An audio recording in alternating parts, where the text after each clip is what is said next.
Big boss season 8ರ winner ಮಂಜು ಪಾವಗಡ ಕಡೆಯಿಂದ ಅಭಿಮಾನಿಗಳಿಗೆ ಗುಡ್ ನ್ಯೂಸ್ ಹೊಂದಿದೆ.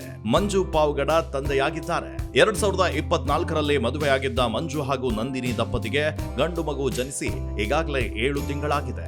ಆದ್ರೆ ಈ ವಿಚಾರವನ್ನ ಮಂಜು ಬಹಿರಂಗಪಡಿಸಿರಲಿಲ್ಲ. ಈಗ ಸ್ವತಃ ಮಂಜು ಪಾವಗಡ ಈ ಗಂಡು ಮಗು ಹುಟ್ಟಿದ ಬಗ್ಗೆ ಮಾಹಿತಿಯನ್ನ ಹಂಚಿಕೊಂಡಿದ್ದು ಅಭಿಮಾನಿಗಳು ಖುಷಿಯಾಗಿದ್ದಾರೆ. ಮಗು ಜನಿಸಿ ಈಗಾಗಲೇ 7 ತಿಂಗಳು ಕಳೆದಿದ್ದು ಅನೇಕರಿಗೆ ಅಚ್ಚರಿ ಮೂಡಿಸಿದೆ.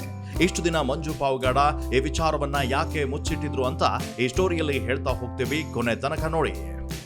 ಮಜಾ ಭಾರತ, ಕೋಟ್ಲೆ kitchen, boys versus girls, Gicchi Giligili ಸೇರಿದಂತೆ ಅನೇಕ ರಿಯಾಲಿಟಿ ಶೋಗಳಲ್ಲಿ ಮಂಜು ಪಾವಗಡ ಮಿಂಚಿದ್ದಾರೆ. ಸೀರಿಯಲ್ನಲ್ಲಿ ಕೂಡ ನಟಿಸಿದ್ರು.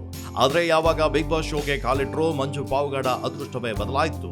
ಜನರ ಮನಸ್ಸು ಗೆದ್ದು ವಿನ್ನರ್ ಪಟ್ಟವನ್ನ ಮುಡಿಗೇರಿಸಿಕೊಂಡು 50 ಲಕ್ಷ ಕೂಡ ಬಹುಮಾನವಾಗಿ ಪಡೆದುಕೊಂಡ್ರು. ಅಲ್ಲಿಂದ ಮಂಜು ಬಾಳಲ್ಲಿ ಹೊಸ ತಿರುವು ಶುರುವಾಯಿತು. ಇದಾದ ಬಳಿಕ ಅವರ ಬದುಕೆ ಬದಲಾಗಿ ಹೋಯಿತು. ಅವರೇ ಹೇಳುವಂತೆ ಬಿಗ್ ಬಾಸ್ ನನ್ನ ಜೀವನವನ್ನ ಬದಲಾಯಿಸಿತು ಎನ್ನುತ್ತಾರೆ ಮಂಜು ಪಾವಗಡ. ಬಿಗ್ ಬಾಸ್ ಗೆಲುವಿನ ನಂತರ ಒಳ್ಳೆ ಪತ್ನಿ, ಮನೆ, ಕೈ ತುಂಬಾ ಕೆಲಸ, ಇನ್ನೇನ್ ಬೇಕು ಹೇಳಿ. ಈ ಖುಷಿಯ ನಡುವೆ ಮಂಜು ಬಾಳಿಗೆ ಗಂಡು ಮಗುವಿನ ಎಂಟ್ರಿ ಆಗಿದೆ. ಮಗು ಜನಿಸಿ ಈಗಾಗಲೇ 7 ತಿಂಗಳು ಕಳೆದಿದ್ದು ದಂಪತಿಗಳು ಫುಲ್ ಖುಷಿಯಾಗಿದ್ದಾರೆ. ಮಂಜು ಪಾವಗಡ 2024ರಲ್ಲಿ ನಂದಿನಿ ಎಂಬುವರ ಜೊತೆ ಮದುವೆ ಆಗಿದ್ರು. ಇಬ್ಬರ ಮದುವೆ ಸರಳವಾಗಿ ನೆರವೇರಿತ್ತು.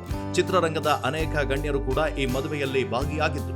ಈ ಬಗ್ಗೆ ಮಾತನಾಡಿರುವಂತಹ ಮಂಜು, ನನಗೆ ಒಳ್ಳೆ ಹುಡುಗಿ ಸಿಕ್ಕಿದ್ದಾಳೆ, ಚೆನ್ನಾಗಿ ಓದ್ಕೊಂಡಿದ್ದಾಳೆ, ನಾನು ದಡ್ಡ, ನನ್ನ ಹೆಂಡತಿ ತುಂಬಾ ಬುದ್ಧಿವಂತೆ, ಬದುಕನ್ನ ನಡೆಸಲು ಸೇವಿಂಗ್ ಮಾಡೋಕೆ ಒಂದೊಳ್ಳೆ ಐಡಿಯಾವನ್ನ ಕೊಡ್ತಿರ್ತಾಳೆ. MBA ಮತ್ತು MCom ಅನ್ನ ಓದಿದ್ದಾಳೆ. ನಾನ್ ನೋಡಿದ್ರೆ SSLCಯನ್ನ 8 ವರ್ಷ ಟ್ರೈ ಮಾಡಿದ್ದೆ, ನನಗೆ ಪಾಸ್ ಆಗೋಕೆ ಆಗ್ಲಿಲ್ಲ. ಅಂಥದ್ರಲ್ಲಿ ನನಗೆ ಓದಿರೋ ಹುಡುಗಿ ಸಿಕ್ಕಿರೋದು ಖುಷಿ ಇದೆ. IT ಕಂಪನಿಯಲ್ಲಿ ಕೆಲಸವನ್ನ ಮಾಡ್ತಾ ಇದ್ದಾರೆ. ಪತ್ನಿ ನಂದಿನಿ ಊರು ಪಾವಗಡ. ನಾವಿಬ್ಬರು ಒಂದೇ ಊರಿನವರು. ನನ್ನದು ಅರೇಂಜ್ ಮ್ಯಾರೇಜ್. ಅಪ್ಪ ಅಮ್ಮ ನೋಡಿದ ಹುಡುಗಿಯನ್ನೇ ನಾನು ಮದುವೆ ಆಗಿದ್ದೇನೆ ಅಂತ ಮಂಜು ಪಾವಗಡ ಹೇಳಿದ್ದಾರೆ. ಈಗ ನಮಗೆ ಗಂಡು ಮಗು ಆಗಿ 7 ತಿಂಗಳಾಗಿದೆ. ಕೆಲಸದ ನಡುವೆ ಹೇಳೋಕೆ ಸಮಯ ಸಿಕ್ಕಿರ್ಲಿಲ್ಲ. ಆತ ತುಂಬಾ ತರಲೆ ಮಾಡ್ತಾನೆ ಅಂತ ಮಂಜು ಸಂದರ್ಶನವೊಂದರಲ್ಲಿ ಹೇಳ್ಕೊಂಡಿದ್ದಾರೆ. ಈಗ ಎಲ್ಲರೂ ಅವರಿಗೆ ಅಭಿನಂದನೆಯನ್ನ ತಿಳಿಸ್ತಾ ಇದ್ದಾರೆ. ಮಂಜು ಪಾವಗಡ ಕಾಮಿಡಿ ರಿಯಾಲಿಟಿ ಶೋಗಳಲ್ಲಿ ಸ್ಪರ್ಧಿಸಿ ಗಮನವನ್ನ ಸೆಳೆದ್ರು. ಬಿಗ್ ಬಾಸ್ ಕನ್ನಡ ಸೀಸನ್ 8ರ ವಿನ್ನರ್ ಕೂಡ ಹೌದು. ಮಂಜು ಕಲರ್ಸ್ ಕನ್ನಡದ ರಿಯಾಲಿಟಿ ಶೋಗಳಲ್ಲಿ ಕಾಣಿಸ್ಕೊಳ್ತಾ ಇರ್ತಾರೆ. ಅಲ್ಲದೆ ಅಂತರಪಟ ಎನ್ನುವಂತಹ ಧಾರಾವಾಹಿಯಲ್ಲಿ ನೆಗೆಟಿವ್ ರೋಲ್ ಕೂಡ ಮಾಡಿದ್ರು. ಈಗ ಅವರು ಜೆರಾಕ್ಸ್ ಹೆಸರಿನ ವೆಬ್ ಸೀರೀಸ್ ನಲ್ಲಿ ನಟಿಸ್ತಾ ಇದ್ದಾರೆ. ಬ್ಲಿಂಕ್ ಖ್ಯಾತಿಯ ಶ್ರೀನಿಧಿ ಬೆಂಗಳೂರು ಈ ವೆಬ್ ಸೀರೀಸ್ ಡೈರೆಕ್ಟ್ ಮಾಡಿದ್ದಾರೆ.